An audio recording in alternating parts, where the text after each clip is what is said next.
But Ludwig, do you want to give us a quick précis of your interests? I mean, I've got your bio in front of me, so I know what you do, but for the listeners. Yeah, so I'm a landscape sound artist.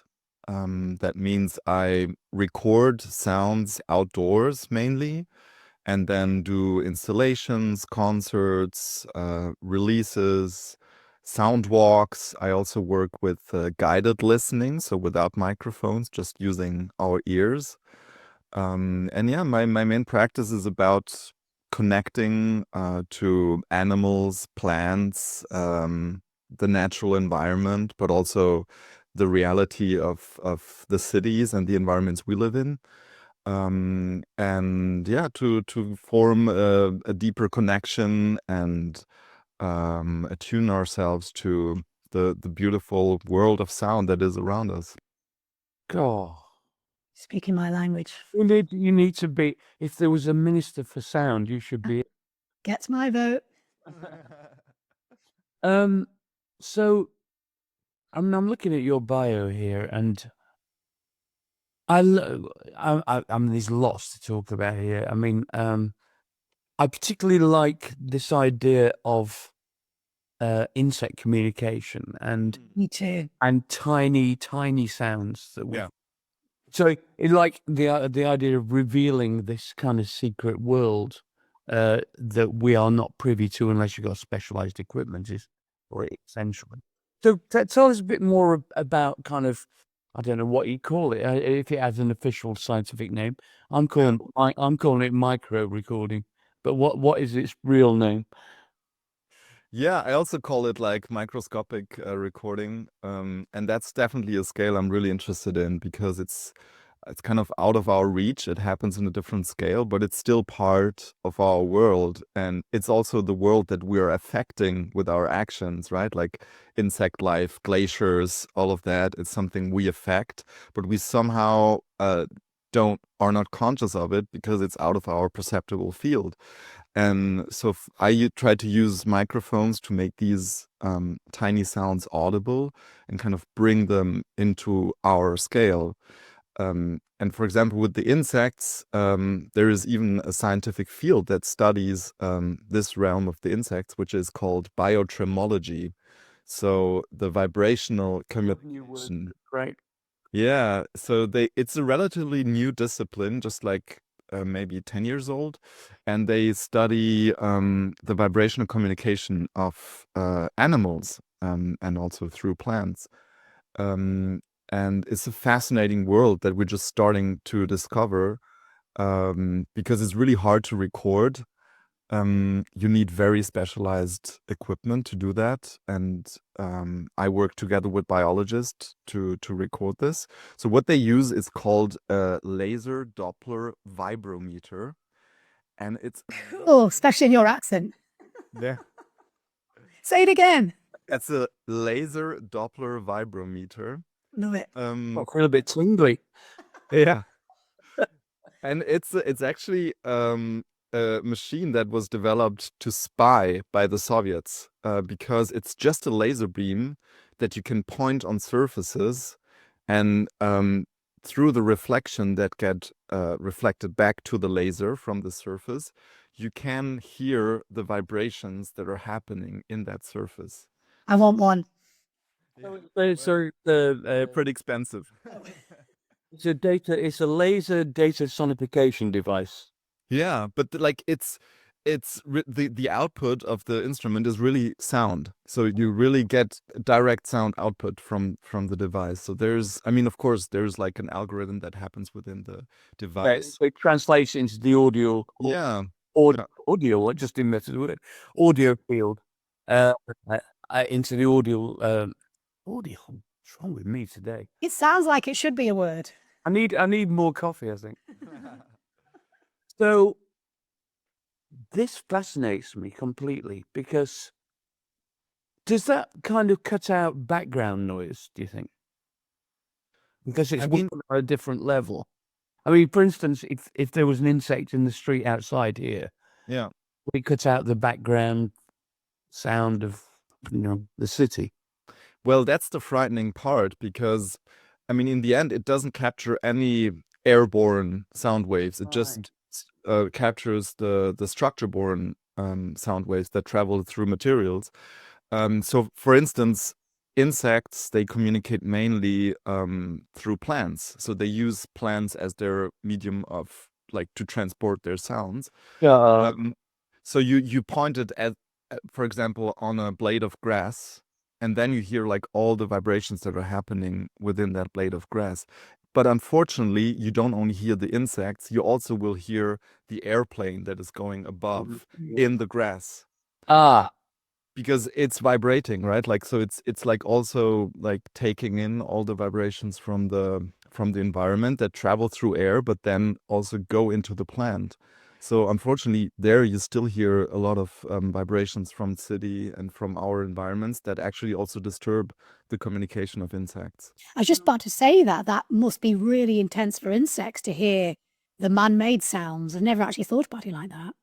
and does included in this kind of signal path, is there capacity for like AI to kind of optimize the thing, optimize what you're searching for, or is that? Yeah. Oh, we're not there yet. I think they're starting to just identify the species, but it's such a new field that many of the species that you record in the field are completely unknown. So I worked with a biologist in a wet meadow in Switzerland, and we recorded around 30 different species, but he could only identify 2 of them because Whoa. it's such an unknown world. So they really like how they get to know the insects is they take one by one from the field into the lab and then record them. And funny enough, like the best known insects are all the insects that produce damage for crops and so on. Because yeah, they want to understand their behavior. And then this is also an amazing part is that like if you know their mating calls and understand their mating behavior, you can also stop them from mating by replaying the sounds into traps that you set up in a vineyard, for example, and then you catch them very targeted just at one species instead of just like spraying pesticides that kill all insects. Well, that's better. I mean, I'm not particularly fond of. I'm a bit of a Buddhist in my And no, I'm not loving that technique either. treatment of insects. I mean, I would avoid stepping on an ant, but Yeah, but the amazing thing, you don't even have to kill them. You can just like they just collect them. So you don't even touch them. I mean, you trap them, of course, but you don't even kill them. well, it's better than the one size fits all pesticide. Exactly. Yeah. So tell us more about the insect communication elements, because this is fascinating. This how you say they communicate through plants as their medium, Yeah. but they must communicate directly as well, presumably. Sorry? They must communicate directly with each other as well. Yeah, but I mean, we use air as a medium of transmission, but they use the plant. And I mean, that has many advantages because it's predators won't hear their communication, right? So it's like a much more private channel to communicate through a blade of grass than to just shout over the meadow, and then other animals could find you easily. Ludwig, you're blowing my mind, man. Didn't know it was going to take this direction. How does it feel coming back into the city? Say you're immersed in a forest or a glacier and you're recording things down to this finely tuned, intricate level, the tiniest sounds of our world. So I would imagine you'd have to really sort of sensitize, is that a word? Your ears to be able to tune into this. How does it affect you when you go back into busy cities? Yeah, that's a good question. And to be honest, like it's becoming harder and harder for me to be in cities with just that constant low hum. It's not so much even about the individual sounds that are maybe overwhelming. You can find pleasure in that, but it's like the constant like drone of like noise that is there.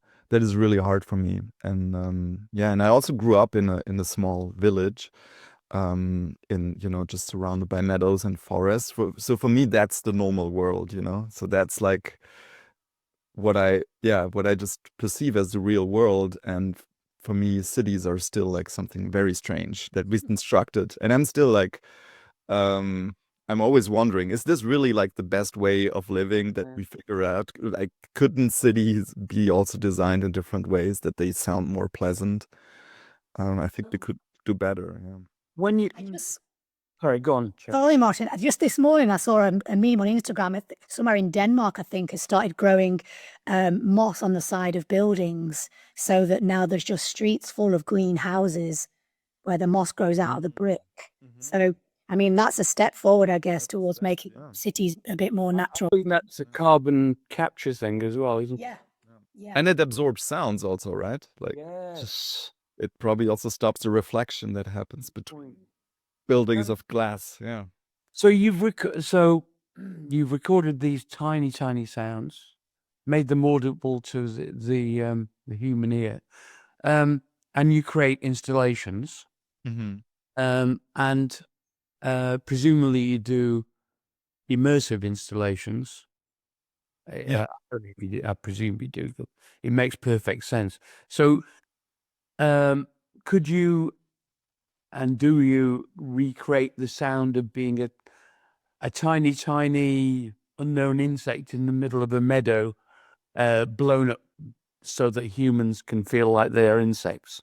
Yeah, I mean, that's exactly my goal in the end. Of course, it's like speculative because we'll never know what an insect feels. Yes.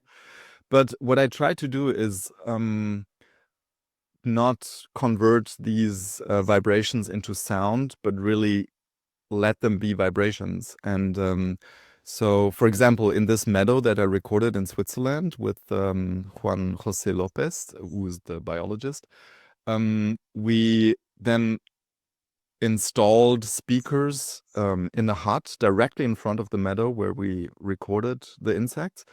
And then we had on the floor and on the walls, we had exciters, so like body shakers that make the wood vibrate and transmit the vibrations of the insects into that wood. So in the end, people could lay down on the floor or sit nearer to the wall and then feel these vibrations in their whole body.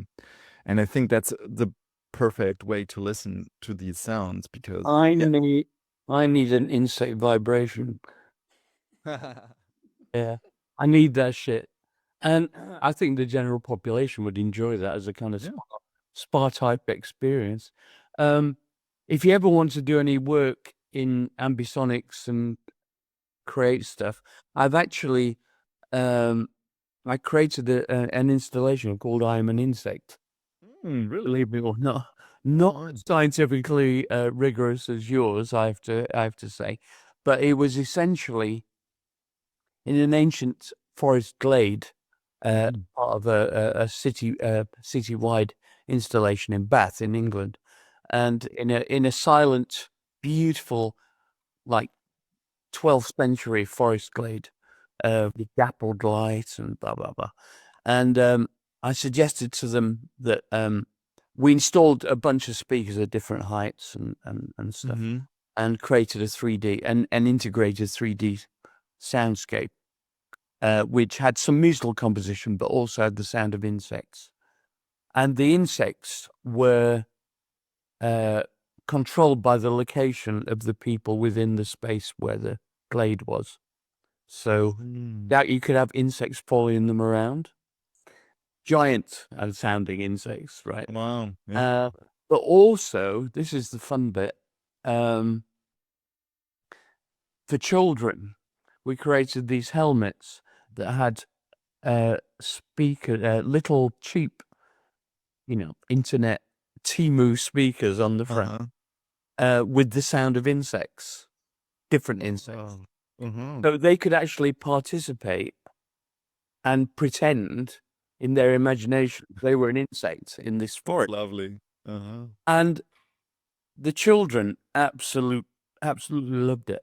And you could, I've even got some video somewhere of them pretending to be insects in the forest, in the middle of the composition, in the middle of sounds following them around. So like they were in like I remember when my children were young, there was a animated film called The Last Rainforest. I don't know if you've ever seen that. But I anyway, remember that, yeah. it was a bit like that. And they were just in their own world completely, but it's a 3D world. And they were imagining being tiny, tiny, tiny, tiny, tiny. Anyway, I'm just How have you had time to do all this, Martin? You've got a family, you travel the world Yeah. with your band, and Oh. every podcast we do, you just so happen to recall an installation that you did that is exactly on theme for that podcast. So what? Do you know what it is? It is because my modus operandi is I instinctually do stuff creatively, create it, and then move on and forget about it. Hmm. So that's why I always have to have people around me who are kind of archivists who say, put this in the website. Oh, you've done this. And I completely forget it and then move on. Good way to live. Detachment, Buddhist again, equanimous. Yeah, there's good points and bad points. So, Ludwig, tell us about your deep listening instructor certification. That's Yeah. with the Oh, me too, because certified that for a start. yeah, we should all get certified in this. It sounds like it's Yeah. what humanity needs, more deep listening. I can really recommend it. Yeah, it's a wonderful program that was funded by Pauline Oliveros, who's an American composer that started deep listening in the 70s and 80s. And it's like a really holistic practice that understands listening as a practice of attention, conscious attention, that you don't only do with your mind, but you also do it with your whole body. So really the idea of listening with the body. And you don't only do it while you're awake, but you also do it in your dreams. So there's also this whole idea of listening in your dreams. And it's a range of different exercises, like breath exercises, movement exercises. Field recording is also even a part of it. You do group improvisation, so it's also a very active way. You know, like a little bit what you told me about the kids with like being insects. I think these ways of like active engagement are also a beautiful way to attune yourself to the environment. So that's also a big part of it: improvisation, vocalization, sonic meditations, guided listening. So it's a very broad practice with many different influences, and so kind of in between meditation, experimental music, and kind of group sessions, group exchange, and body movement. And how can we do this? There's actually an institute for deep listening that is situated in a university in the US, but it's an online course that you can do. And there are two intensive courses you can take. The first one is like a general introduction to deep listening, which is beautiful. It's on the laptop, but you're like connected with people from all over the world and you listen together. And it's a very physical experience because you also do many exercises then in your own space, but you're still connected to the spaces of the others. And then if you do the second course, then you can become an instructor and then you find your own deep listening circle and you instruct people and then you get feedback on that. So it's a beautiful way to learn to listen, but also like, listening with others, sharing our listening experiences. We've got it. You heard it here first, SoundPower listeners. Deep Listening with Pauline Oliveros. I actually read the book Deep Listening. It's on our reading list for our Sound Healer Academy. And there's a whole section. We have a 6-month academy, and the first section of it, there's no instruments being played at all. It's about guiding them into the art of listening and understanding how to listen more deeply and how to tune the ears so that you can actually connect to the instruments on a deeper level. So yeah, this course, Martin, let's do it. I'm doing it. How long does it take?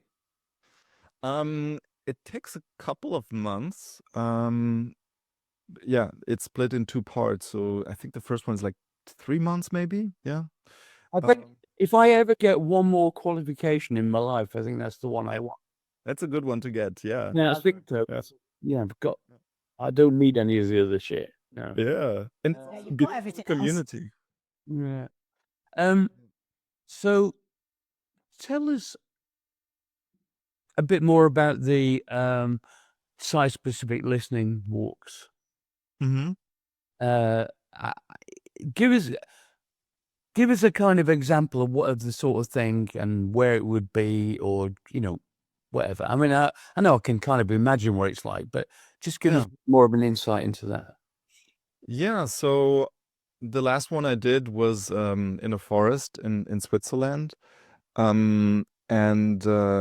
It's like a group of 20 people, and they all get wireless headphones that are connected to my field recorder. And then we go to the forest and we just try to listen in different ways with microphones, but also without microphones. So on the one hand, I have my set of microphones, which are like contact microphones that I stick on the trees, and then you can listen into the tree, or geophones that I put into the ground so you can listen how the forest soil sounds like, or very directed microphones to pick up the sounds of individual birds and so on. So everyone is connected by listening to the same thing in the forest, and you get this like very different perspective that you would listen to when you would usually walk through a forest. But then also we always take off the headphones, and we try to just focus with our attention on different things, which can be very similar to using different microphones. So for me, both microphones and our ears are it's just tools that we can use in different ways to listen in different to different things. And so it has some elements of guided meditation, but it also has a compositional aspect of like listening to these very detailed sound in the forest, and also listening together. I think this is an integral part, like if you stand as a big group in a forest and everyone is just quiet and just listens, and that everyone is also listening in a different way. It's just a beautiful way of sharing. I have an idea. I want to do a project with you. How about if you took that theory, but instead of listening to the trees and the soil, you listen to each other? Microscopic ways. The sound of our bodies, the sound of beautiful biological processes at the same time, in real time. Wouldn't that be amazing? That would be lovely, actually. Yeah. We'll talk about this offline. But it just occurred to me then. Yeah. Actually, if you could tune in. So, when you're talking about empathy training, it's all about trying to understand not just the world around you, but how beautiful the nature of existence is. Yeah. If you could attach that in a way to the sound of other human beings. There was another project that I was involved with, which never came to pass, unfortunately, which was I proposed to the Wellcome Foundation in London the idea of creating a human body that would be kind of 15 feet long or something, that scale, but actually the different sonic processes going on inside the body at different points. So it wouldn't physically be there, but you could hear the processes in 3D sound as you walked around the thing. And I still think it's a good idea. It's very appropriate for the Wellcome Foundation as well, which is all a connection. How could you, so that idea where you get everybody to listen to each other's bodies, is there tech that can do that can amplify your inner, the sound of your organs and stuff? Wow. Have you ever been in an isolation tank? You must have been. Yes, and an anechoic chamber is the same thing, isn't it? Where you can actually just you can hear the pulse of your own blood and your heartbeat. You do start to amplify those sounds. But in an isolated chamber, as in a flotation tank or a yeah. So if you can hear your own body, you can hear somebody else's body, because the kind of level that of sound that Ludwig's talking about is you can attach sensors, or there's all sorts of possibilities. I would love to. I mean, what about listening to babies moving in the womb? And what sounds they're making? It's like that Leonardo da Vinci quote, our soul is composed of harmony. So imagine if we actually could listen to the biological processes of the body, it would probably sound like music. Well, we can. Let's do it. I mean, I think it's a very. I mean, I think doing that live as well would be so powerful. Yeah. Rather than just having it as an installation, actually, that biofeedback would be something as well. Yeah, I love the interaction of being able to listen to each other in that kind of nature walk concept. Yeah, because I mean, it also transports a really beautiful message, is that we are part of nature, right? We're not like separate from it. And it's true that sometimes in field recording, you know, we always try to exclude human presence, or many, you know, do that record natural environments. But yeah, if you like also go into that microscopic level of your own body, you discover that, I mean, we're not that different. Yeah, I love that. And actually that the biggest issue that I think we face, and what actually creates so much mental imbalance and dis-ease in our current society, is this great disconnect between not only each other, but with the natural world and with our own bodies. Just disconnect. We see it all the time in our sound healing practice when we do events, how disconnected and discombobulated people are when they arrive from their job on the tube to the gig. It takes time to actually just settle them back into the basic level of a safe, calm, regulated nervous system. So if one could actually listen to the sound of their own body, you might hear that it sounds like you're in the fight or flight mode, and you might be able to hear if it's softening and relaxing. I don't know if either of you have done any work with IBVA, brainwave analysis, and all that stuff. We did some stuff with, on a tour that I did called Feature of Sound, where we translated that into we translated it into sound, essentially.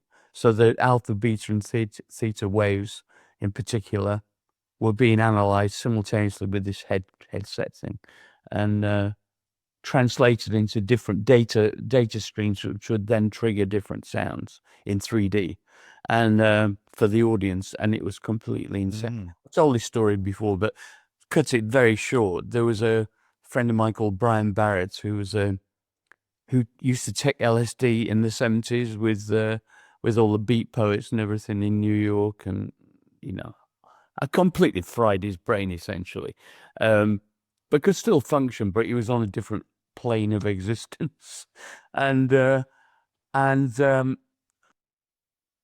as live in front of an audience, we put it on his head. After normal people, it's just like little blips and blops going off here and there. We put it on his head, and it went absolutely crazy. Wow.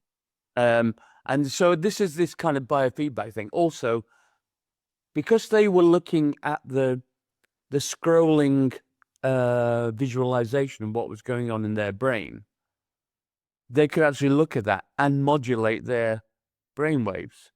So they could look at, say, the beta or the theta and go, you know, look at that graph and try and make the waves smaller, and it would work. So this is essentially what's happening during meditation, right? Yeah. But the idea of doing it live with multiple people simultaneously is something very interesting. Oh, Ludwig, we need to get a couple of £1 million from the from the EU to do research. To do a research project. Anyway, I'm serious about this. We'll talk about it offline. Yeah. So, what influence do you think growing up in a forest had on you? Yeah, I'm thinking about that a lot, because now these days I'm spending actually a lot of time here in this country house where I grew up. You? Yeah, so I spend a lot of time in the garden and the fields and the forest behind. And yeah, what is amazing here is like just the variety of sounds that you have all the time. You know, like each minute sounds completely different. The atmospheres shifts all the time, you know, like from the activity of the birds and insects and wind and weather, and also of the village around. the change of seasons, like every week sounds also different. So for me, it's just, I think I learned that, sound is full of information, and you can read so much from it. Like you can understand really what's happening in a place. If you just look at a place, it's hard to get a sense of, what's going on. But as you tune in and listen to it, you immediately get a sense of atmosphere and changes over time. So I think I got sensible to this kind of dimension of the landscape, and I got really interested in birds, especially, learning about their forms of communication, a little bit of their language, maybe. And it's also fascinating, when you start to listen to birds at the beginning, maybe you start with identifying the species, so you learn to distinguish. But then after a while, if you stay in one place, you also get to know like the individuals, and they just become characters that appear and disappear. So it's almost like a constant theater play that is happening outside. Oh my God, I can completely relate to this. Yeah. I moved to South Oxford. We're right on the river, and we've been here 2 years, so we've done 2 full cycles of the full seasons. And the birds all come at certain times. We've got this blue kingfisher with the electric blue back that comes and lands on our little log outside where we sit and drink our tea in the morning and in the evening, and then it goes to its little hole on the other side of the river. And there's a barn owl that comes out at 9 o'clock every night at a certain time of the year. And there's now these Arctic terns, which we Googled it. Really rare to see these. Wow. I'll get them doing these amazing, the way they fly is so smooth. And so we're getting all these different bird sounds. And as you say, it changes every week. And I've said in a previous podcast, we have the crickets all around us. And I know you did some cricket recording on one of your most recent albums, which I was interested to talk to you about. And for me, it's given me such a strong sense of awareness of my environment. I feel more compassionate towards nature and more connected to it. And I think it's like you say, this is one of the main reasons why I would assume that you are inputting all of the natural sounds of the smaller insects and birds into your music, because it does generate an awareness, doesn't it? Yeah, totally. Yeah. And it's also, I think it's beautiful to be in a place where like on the surface not so much happens, Like I see that when like people visit me that come from the city, they say like, oh, it's just super quiet, nothing happens here. But then as soon as you attune yourself to that like different scale of things that are happening, yeah, exactly, like the little fly that is on that little flower, and like all the tiny sounds that you wouldn't notice otherwise, it becomes so full of action. And for me now, for me, it's the other way around. For me, like a city is boring because like they're just not so much is happening in that kind of scale, right? Because it's all drowned out by the big noise. So yeah, I think this aliveness and action on a level that is not overwhelming, I think this is also what brings me most of the joy in the end. You do sound design for film and theatre. Mm-hmm. How do you think your immense connection with nature has affected your sound design? I mean, do you incorporate natural sounds into your theatre and film design? Yeah, and so for sound design, I do mostly documentaries. And there, I mean, if I can, I try to record the sounds myself, of course, on site. But also there, even if I'm right now, for example, I'm doing sound design for a documentary about indigenous people in Canada that are like building canoes as their ancestors and trying to find certain spruce roots in the forest and so on. And also there, I don't just use any kind of forest sound, or any kind of bird sound, but I really try to find out what's the specific bird that could occur in that season in that type of forest, and also like tell a story with it. Because I think that's also maybe something that we've lost a bit, this cultural meaning also of animal sounds that used to have, like a magpie has a different meaning for us than I don't know, cuckoo or so. And they carry a meaning and an emotion, and I think it's beautiful also to play with that, and kind of reestablish it, kind of a vocabulary of natural sound that we learn to speak again. And I think in movies they can be part of that, right? They can be part of the storytelling. What kind of bird appears in which moment? So I try to be conscious with that. And one thing that I've discovered through my practice through the years is, and it may seem blindly obvious when you state it, but it took me 40 years to figure it out, is that the different styles of music around the world are directly related to the nature that surrounds them. I Absolutely. mean, literally, you can't imagine Vaughan Williams composing Lark Ascending in the middle of the Amazonian rainforest, Exactly. Yeah. Yeah. and vice versa. So everything, even if it's not conscious, it affects the palette of what we regard to be authentic sounding, wherever we are. I mean, I've been listening to the audiobook of Songlines. Do you know if Bruce Chatwin? This book about Aboriginal people, how they document their ancestry through travel and active and conscious listening and interacting sonically with their environment as they travel around these amazing, remote landscapes. I And was thinking that. Sorry, go on.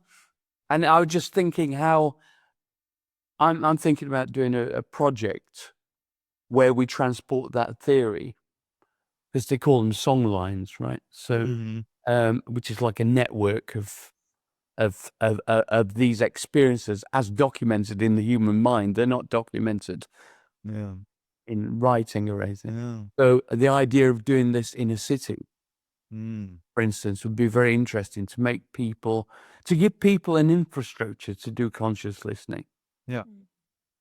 Yeah, I was thinking that when you were explaining about the nature walks earlier on, that it's like an activity that we would do, something that we would actually book onto and go and experience as a unique thing. But actually, that would have been how we would have communicated and interacted with our environment at once upon a time. And it's, of course, how many tribes still do in terms of like moving through a space. You've got to be aware for your survival and how to connect with each other and how to navigate where you would move to if you're on some kind of pilgrimage. And that's just not something that we ever have to think about now as we navigate from tube stations to work. You don't really have to be so aware of your environment. So everybody sticks headphones in and they're just in their own world, and it's very insular.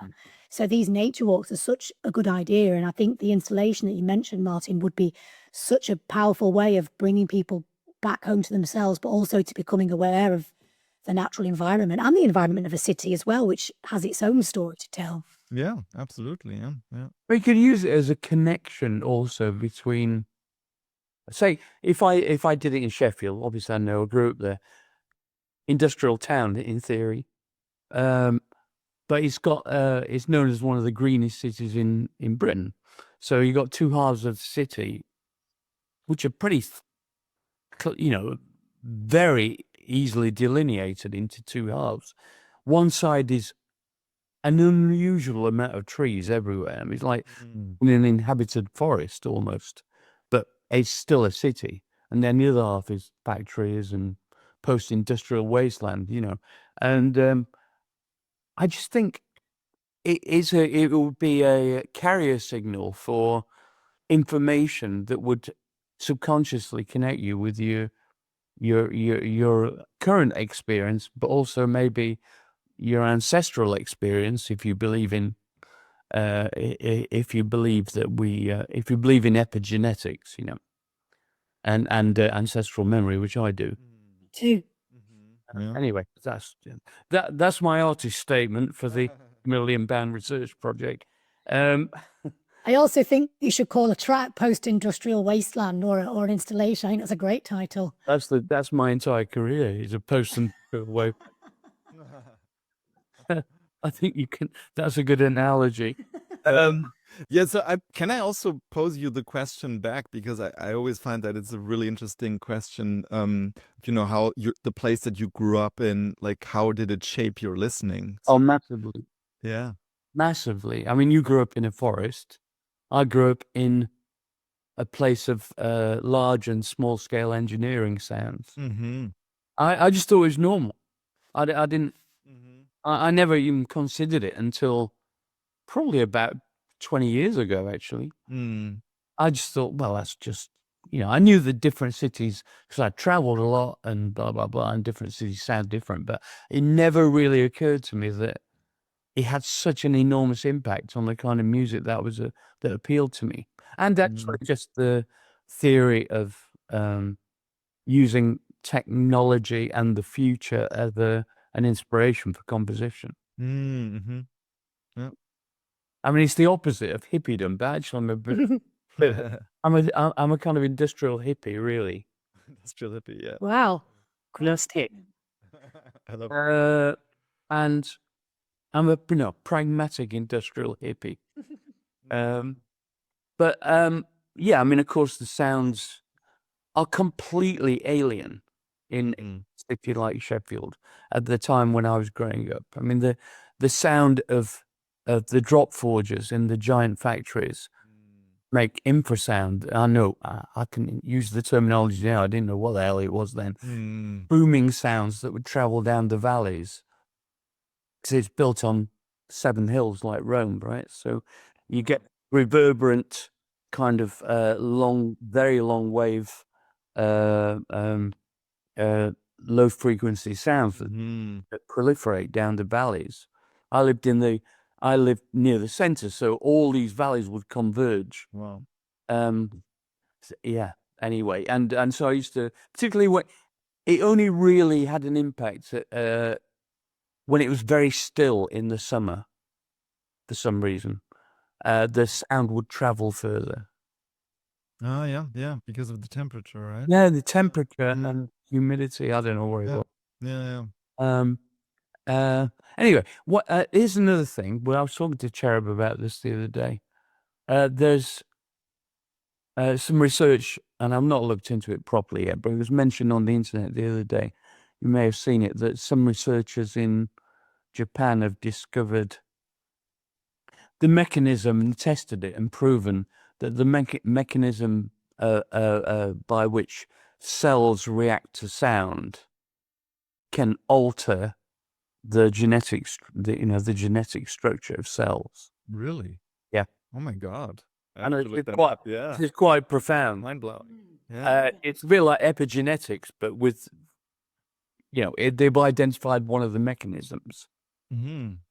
So switching on and off the genetic predispositions and the idea that it can actually alter the physical structure of cells. That's quite profound, isn't it? Yeah. Very. Dr. Bruce Lipton presented a similar theory a long time ago, but I don't think there was ever enough. It couldn't be, I suppose, backed enough by science, but he presented this theory back then that our cells are always listening, and cells actually respond and adapt and can be very malleable to sound. So that's where this premise comes from, that when we listen, it's not just through our ears, but through every single cell in our being, through our skin. We're drinking sound in at every angle of our bodies. It's great to see that there's now more grounded science coming in to underpin what some of us in this space have just always intuitively known and felt, which means that the more awareness is placed on this, it's going to have a ripple effect, and people are going to start to pay attention to the sound of our environments, the sound of our bodies, as you said, the biological processes, and what sound we're projecting at ourselves all day to try and create a little bit more homeostasis. Yeah, not just humans, of course, but every living entity on Earth, Yeah. Yeah. So, something physical, right? It's not like just because we don't see it, it doesn't mean it's not physical. And well, it's just one of the good things about the massive amount of money and resources that has been poured into nano technology and research. It's a bit like the space. The analogy is the space program. All these things out of the space program, which wouldn't have happened otherwise, which Mhm. were intentional. And I think that nanotechnology research is starting to, as we all know, they're looking into deeper and deeper levels of each cell and like string theory, and the strings are getting reorientated. Oh God, it actually blows my mind. I can't comprehend it. But it's fascinating that the more detail we are able, and the higher processing capacity that computers have, are enabling scientists to look into more infinitesimally small detail about our universe. And we all intuitively know that we'll get down to a certain level and we'll go, oh fuck, this is all happening in one fucking atom. Yeah. There's an infinite number of atoms, except we can't perceive them. And then you overlay on top of that, quantum reality is this theory of everything's a construction based on the idea that it's all one electron in different states. Oh my God. Yeah, it's like that Einstein quote, time is nature's way of stopping everything from happening all at once. So actually, it's just waves of parallel realities all existing at the same time, infinite potential. Oh God. It's too early in the morning for this. I only had one cup of coffee. You started it. I know, I'm sorry. I wish I hadn't mentioned it now. But Ludwig, is there anything else, as we're getting close to the end of this, is there anything else you want to proselytize about? Anything else you'd like to get off your chest? Get off my chest. What are you doing next? Well, right now, what I'm working on is actually a piece about my house that I grew up in. So I already talked about it a bit. But yeah, I mean, this is, my father passed away this year. My mother has passed away some while ago. So it's kind of the end of our house here, this beautiful country house that I grew up in. And so I'm making a piece kind of for that house, and recording, like, again, all the sounds that I find in here. And it's crazy because I've been, now in November, I will have made my first recording 20 years ago in this house. So I did already so many field recordings, but it's endless, all the recordings I can do, because as I told you, like, the sounds are always changing. Yeah, I try to portray the house also almost like a living being, that kind of stores these memories of sound that happened in it. Yeah, for me, this house was always a family member in a way, with its, own body and own way of also perceiving the things that are happening. It's a very old house, squeaky floors. Maybe you can even hear it here as I'm moving a bit. And it's also a very acoustically open house. So all the sounds from outside are also audible from the inside. If a green woodpecker flies by, that call goes also through the whole house. So yeah, for me, it's a beautiful way to kind of reconnect with the way that I grew up listening, but also trying to archive some of these sounds that will then So I gone. Yeah. I completely connect with what you're saying. And when my parents died, I was struck by, and horrified actually, by the fact that I'd never really documented their life properly, because that's not what working class people did. Yeah. It's almost like, not for the likes of us. It's not like you have an autobiography of. And then I became obsessed with this technological idea of documenting people's lives. There's been various science fiction, plays and books about uploading one's spirit and one's experiences into the cloud, and then I became obsessed with this idea of a technological kind of equivalent of a graveyard. So, but to aggregate everybody's memories of this individual into one cloud, essentially, so you could relive their experience and their lives in the future. And I actually recorded, not recorded. I actually put together some URLs, and so I thought, fucking hell, this is a millionaire idea. Everybody's going to do. So my favorite one was Eternal for You.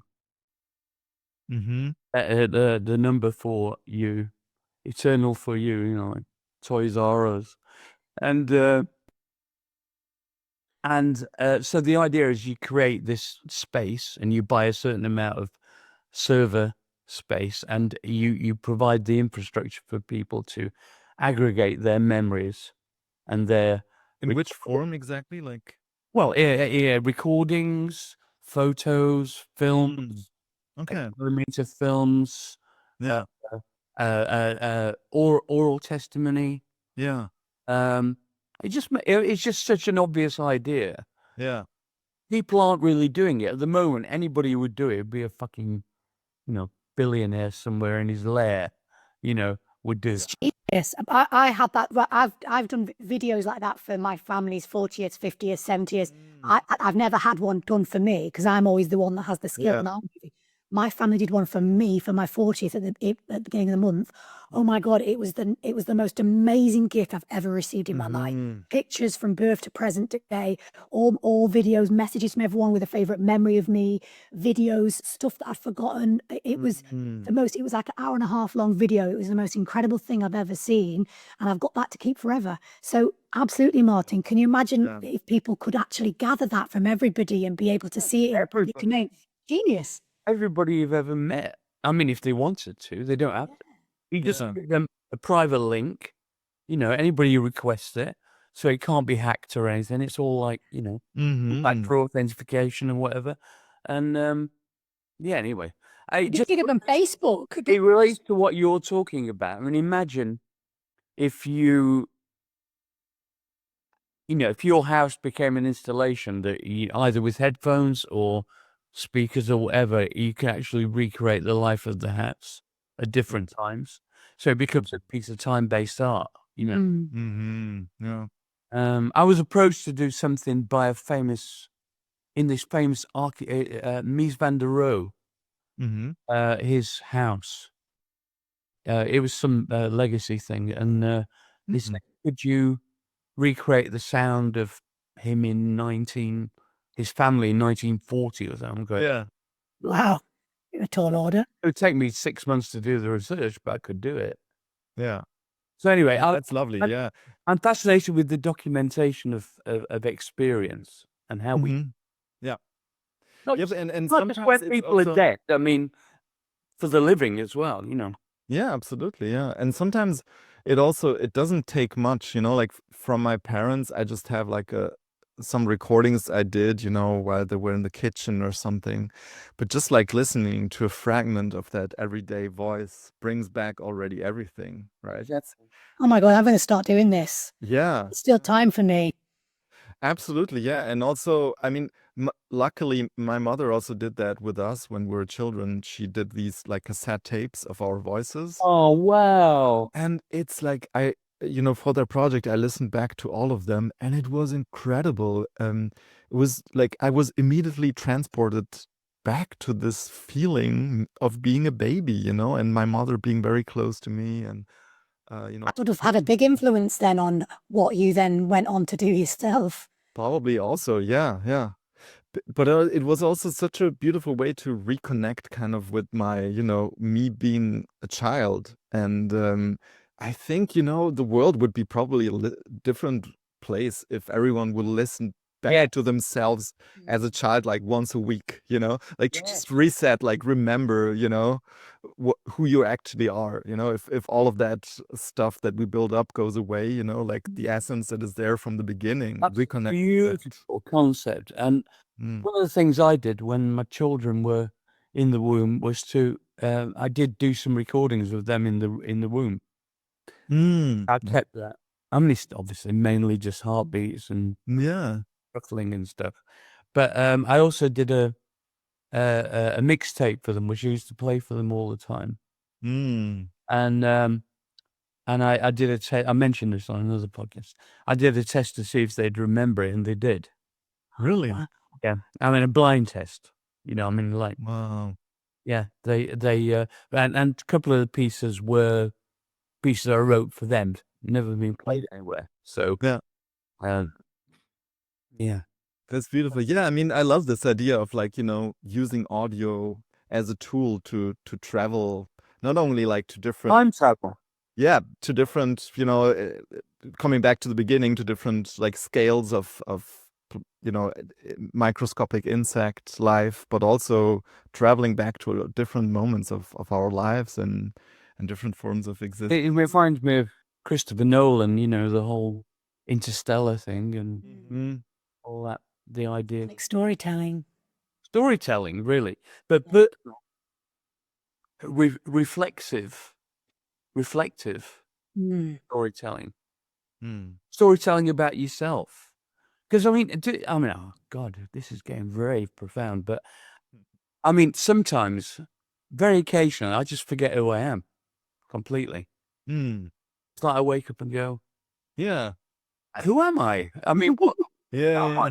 And then, of course, you wake up and you. But I think you should treasure those moments. Yeah, I can relate to Absolutely. that. Yeah. I actually want to feel like that. I don't want to feel so rigid in my identity. I want to be a bit more flexible to explore who Yeah. I am, who I can be, who I can become. Yeah. Wow. This is good. Good shit. No drugs. Ideas. Okay. There's some more much less profound questions, which I'm asking everybody on the podcast because to the end now. What's what's your favorite of your own work that you created?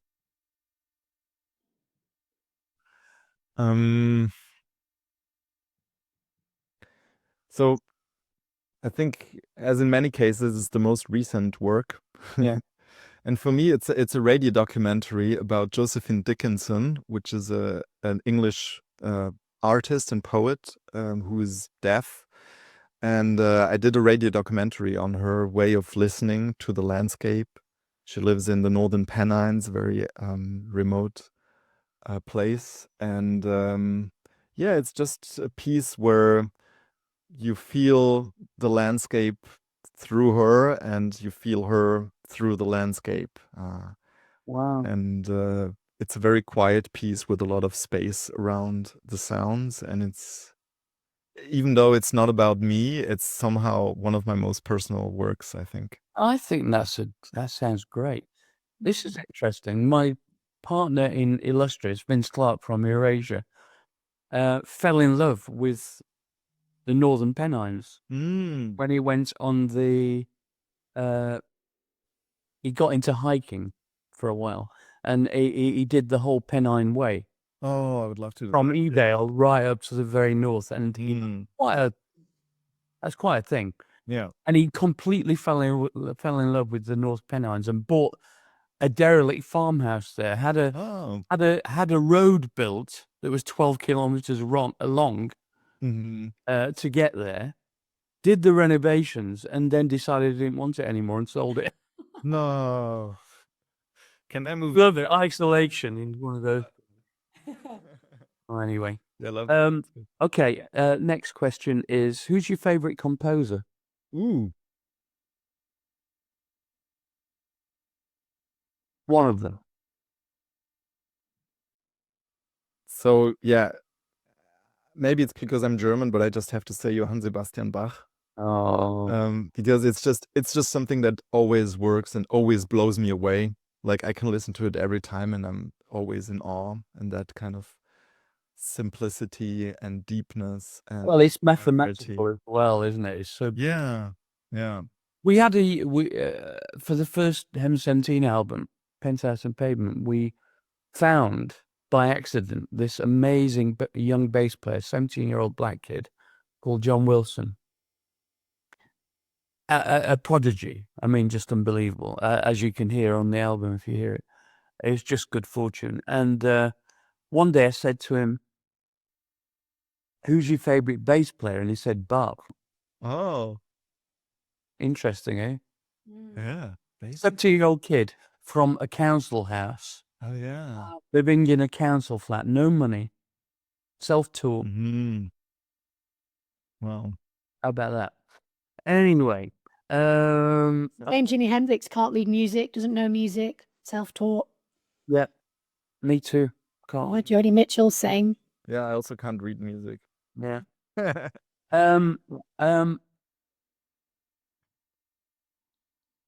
A transcendental moment for you in either one of your own compositions or a composition of another composer. I'm trying to explain it that something that just stops you in your tracks, gives you a complete, unforgettable thrill. Can it be also a dream? Yeah, sure. Oh, definitely. I feel like this is a setting where I can tell my dreams.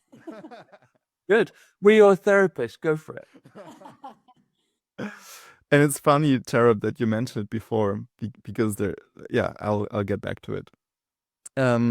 So in my dream, I was actually in a house in the English countryside. And outside, I was listening to a call that I couldn't recognize. I didn't know that bird call that I was hearing. And then after a while, like I felt that something was biting me in my arm, and it was like a very gentle wolf who was biting me. And in that moment, I realized that I was dreaming, and I could just like construct everything. And then the whole scene went black, and I kind of reconstructed a new landscape, and I was becoming a bird who was flying, and it was a tern. So I'm not sure if it was a Arctic tern that you mentioned, but I was a tern in that. And I was just flying, and I was making a bird call. And then I realized it was exactly that bird call that I heard in the beginning of my dream. Oh my God, we're talking about Living a dream. ancestral memory. We're verging on Buddhism here. Yeah. If you were a turn, you got reborn as a man. You return dreaming of being a man. Exactly. Oh fuck! What does that make us? Mind blowing. That's amazing. I love that story. Oh my God. Yeah. Right. I'm gonna have to think about it. I'm gonna have to unpack this conversation later.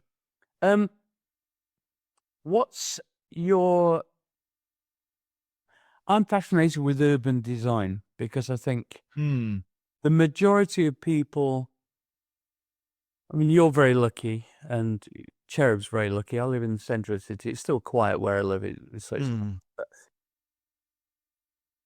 it's a problem because as the population of the world increases, it's not increasing in a regular way across the globe. It's becoming very, very crowded in urban areas as economic activity commands. What do you think? How do you think we can use our skills and our knowledge to improve the urban environment? I think a big shift that would need to happen is to understand how buildings are part of the noise problem, even though they're not actively producing any sound. And this way of like constructing just like parallel buildings with hard surfaces is like contributing so much to the noise pollution. Because people think about noise abatement and reduction within the building, but they're never considering what it creates actually on the outside and creating these like reverberant spaces where then the street sounds are echoing. So I think that's a first important step to think about, not only the sources of the sounds, but also kind of the architectural acoustics of a city, how the acoustics work. And I think right now, designed acoustics happen mainly in concert halls. But if we would think also, cities as concert halls, like where do we want to reflect sounds, where we want to dampen sounds, where we want to disperse sounds, that could be like a very different environment. Amen. Same sound. Amen. Makes so much sense. There's a building in London, you may know it, called the Walkie Talkie. Mm-hmm. It's like a giant block which has, and I know the architect. I'm friends with the architect. Mm-hmm. And the main facade on the front is a gentle curve that goes up to the top. It's beautiful. Mm-hmm. And it's like, I don't know, 40 floors high, but it's gentle curve. What they discovered was that it focused sound and it focused light as well. So there were buildings that were, it's like burning a hole in a piece of paper with a magnifying glass. There were certain buildings that were getting focused solar energy. I don't know how they sold it, by the way, but the same with sound. Yeah. So it's just an example of how little. I mean, I did some lecturing at Bartlett School for Architecture. Yeah. And as we all know, architectural training takes like 7 years or whatever, I think. I asked them how many, how long they spent on acoustic design. And they said, about 4 weeks, 7 years. Yeah. That has to change. Exactly, and that's where it starts. And I also teach 7 years in an architecture school, actually.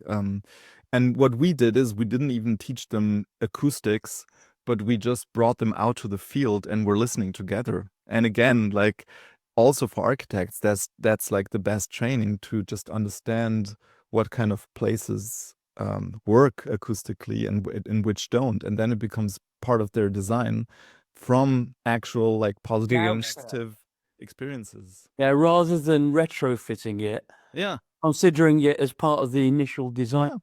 Yeah. That's the key to it all. I remember there was an architect practice who were very, like one of the top 10 in London. I can't remember the name now. They approached me and they built a new 8-floor atrium space between two Victorian buildings in Newcastle in a hospital. And they built it. It looked like a shopping mall, right? So it must have looked great on AutoCAD and everything. And it's like, can you help us? It sounds terrible and people don't want to come. Because it makes the whole idea was to make it a social space. So it wouldn't feel so bad when they had to go to hospital and families could hang out there. And nobody wanted to do it because it was just like an empty shell. Oh my It was God. just reverberant. It was all glass and parallel surfaces. And I said, well, I can give you the sound of immersive, rainforest or whatever you want. We can do it. But really, you should have considered this from the outset. Mm-hmm. That's what I said to them. Yeah. Well, Ludwig, I feel exhausted after that. My brain is. I feel like I've done like a half marathon for the brain. That was fantastic. I think actually my favorite interview so far that we've done for SoundPower. Yeah, thank you for opening our ears to new worlds. And I think that if the main thing our listeners can take away is to just to start to hear more, to listen more, become more aware of the smaller sounds. And there's no definitive solution for this, by the way.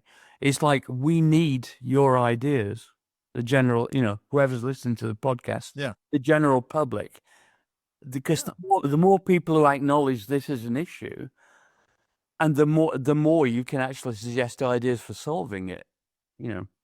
I love the idea of the, obviously the moss walls and the kind of more, apart from it looking great, there's a lot of cities that are doing this stuff now because they realize it's helping. What is helping as well is the increase in or the decrease in motor traffic and the increase in electric traffic is reducing sound levels to a certain extent, but still not.